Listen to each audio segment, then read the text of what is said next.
When you ask the question, what is consciousness?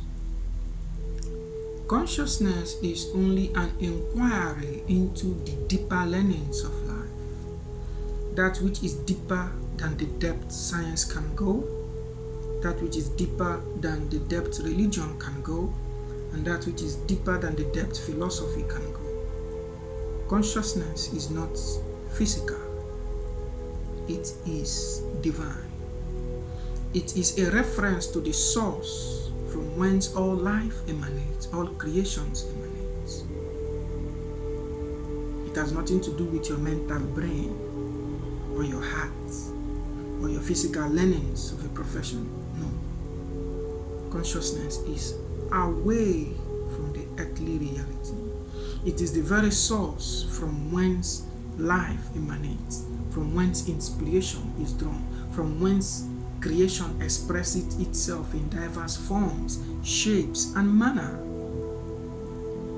Just like the body you have, you are only experiencing physical realities by expressing consciousness in this very moment and time.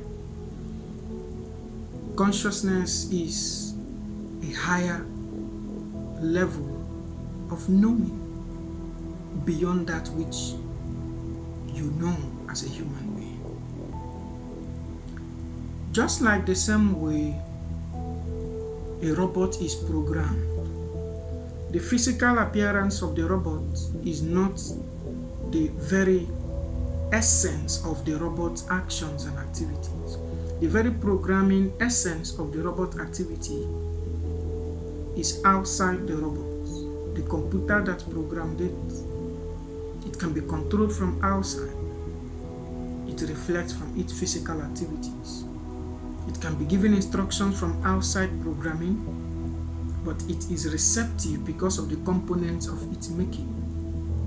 So also it is. Consciousness is outside the man, but we can tap into it because of the very essence of our being, of our making, to reflect it. It is like a light. It is only reflective. It reflects from this very physical body. Religious people have inquired into this deeper knowing, and they sum it up as God, the creator of the heavens and the earth. Scientific inquiry, philosophical inquiry have approached it as energy can neither be created nor destroyed, or frequency, or consciousness.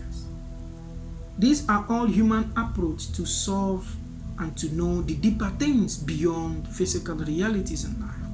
And that is the very essence from whence all knowledge is drawn, from whence all inspirations are drawn. It is the knowing that cannot be known, but without it, there is no knowing. It is the very light that out of it all light emanates, but without it, there is no light.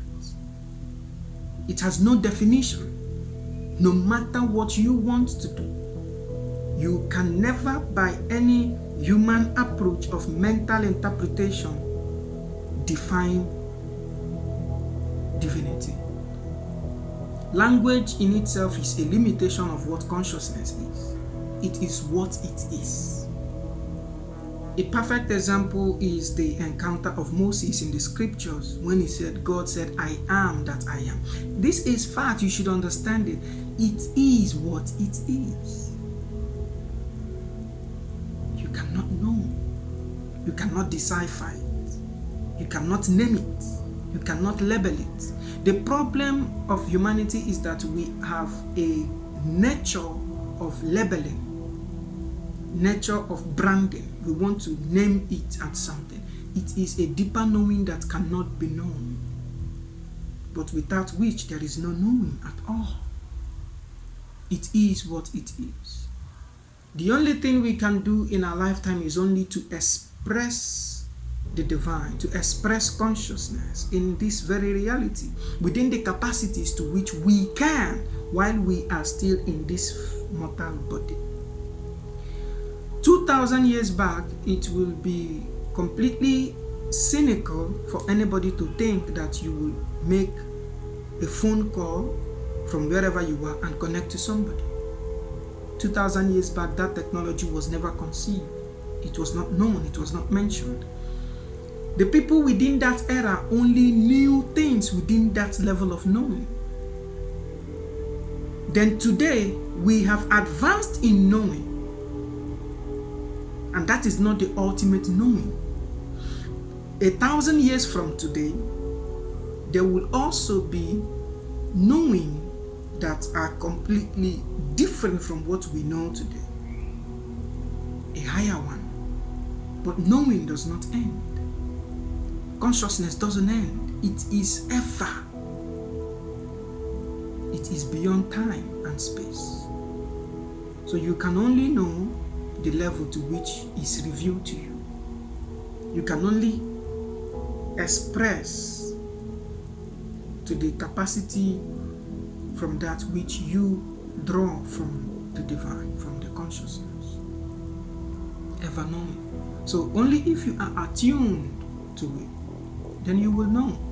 But you cannot peg it. You cannot define it. Science cannot say this is what it is. No.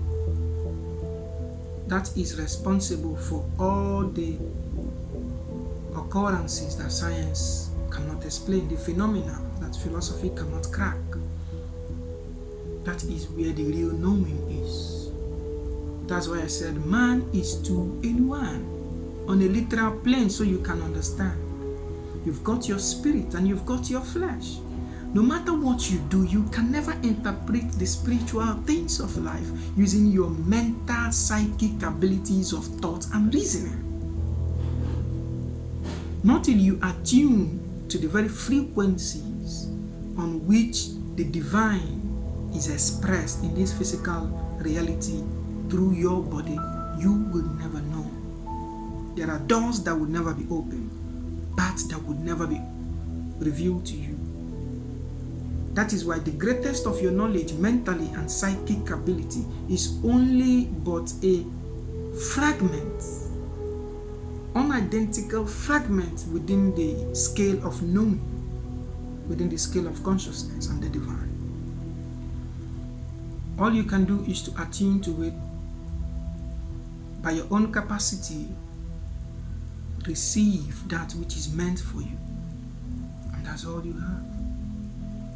Consciousness is what it is. The divine is what it is. God is what it is. Anything you want to say, any name you choose to call it, does not define it. It is what it is. Just as I am what I am. The knowing, that without it there is no knowing at all. And outside it, knowing cannot be known. Deeper than the depth of science, deeper than the depth of philosophy, and deeper than the depth of religion. It is only revealed to those who are aligned and attuned to it. Only those will know. And realizing that you are one with the ultimate divine makes you a partaker of this very consciousness expressing itself in this very reality.